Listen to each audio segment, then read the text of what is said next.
L'intelligence artificielle est une nouvelle classe de technologies permettant de créer des machines ou des applications capables de réaliser des tâches complexes.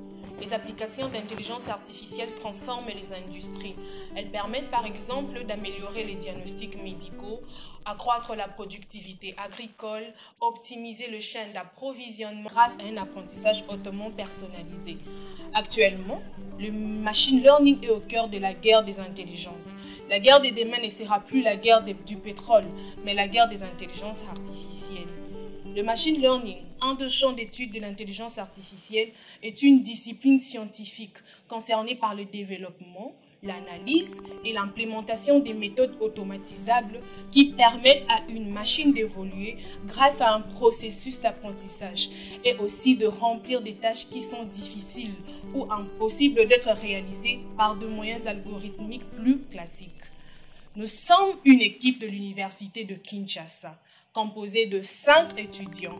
L'application intelligente que nous avons développée a pour objectif de prédire le cancer de sein, dont le taux de prévalence et le taux de mortalité sont très élevés en Afrique. Pour y arriver, c'est-à-dire offrir aux médecins un outil leur permettant de prendre des décisions de manière optimale afin de proposer à leurs patients un traitement avec beaucoup plus de précision. Pour cela, nous avons développé un système intelligent par combinaison de classifieurs automatiques tels que le réseau de neurones, les super vecteurs machines, le cas plus proche voisin, et nous l'avons fait par vote majoritaire. Pour mettre en place notre système intelligent, nous avons procédé par la combinaison des classifieurs. Spécialement pour notre cas, nous avons utilisé 3 classifieurs, les SVM, le réseau de neurones et les cas plus proches voisins. Pour notre modélisation, nous avons utilisé Anaconda avec l'environnement Jupyter. À ce niveau, nous avons notre dataset que nous avons importé. Et juste après, nous avons codifié certaines variables afin de permettre à la machine de bien comprendre les données. Et après, nous avons fait la séparation des données, 80% pour le train set et 20% pour le test set, afin d'apprendre notre modèle. Et après, nous avons fait des pré-traitements en vue de nettoyer certains bruits ou données non pertinentes.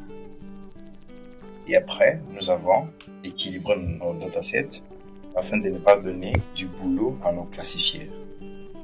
Et après, nous avons modélisé. On a importé 3 classifieurs dans différentes librairies. Et après, nous avons entraîné nos classifieurs en les combinant tous ensemble.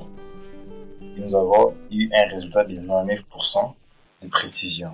Notre modèle prédit le cancer du sein avec une précision de 99%.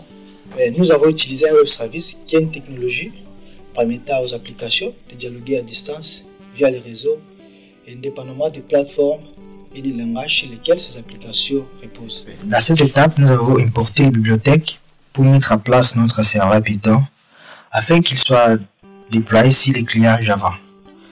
Ensuite, nous avons créé la classe qui sera appelée pour l'utilisation de notre application. Et enfin, nous avons configuré les ports de notre serveur. Voilà. Au travers du web service mis en place, nous avons assuré l'interopérabilité de notre modèle prédictif créé en Python sur notre client Java. Ici, nous sommes sur la plateforme Java où nous avons fait appel à notre web service créé à partir de Python afin d'implémenter les interfaces graphiques de notre modèle prédictif. Pour ce faire, l'utilisateur de notre application commencera par se connecter. Pour se connecter, il devra insérer 2 informations, le login et le mot de passe. Une fois connecté, l'utilisateur basculera sur l'interface d'accueil qui propose 2 boutons, le bouton État patient et le bouton Info médecin. Le bouton Info médecin permet d'enregistrer les informations concernant le médecin traitant. Et le bouton État patient nous présente une interface sur laquelle nous pouvons charger des informations concernant un patient à travers le bouton Load Data, donner un diagnostic à travers le bouton Résultats, ainsi que enregistrer le diagnostic obtenu à travers le bouton Ajout. Dans le cas où le patient est déjà dans la base de données, en cliquant sur le bouton Load Data, nous pouvons effectuer la recherche du patient et charger ces informations pour enfin émettre le diagnostic.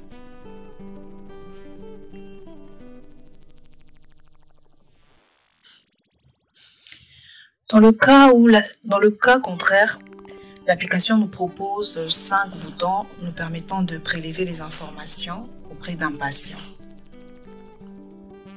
Nous pouvons ainsi afficher la description des informations insérées par le bouton Description donnée.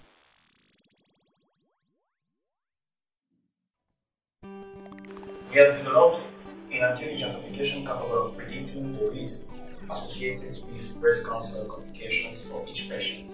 To do this, we collected the data from the database created in MySQL, which we then trained using Python's Anaconda tool.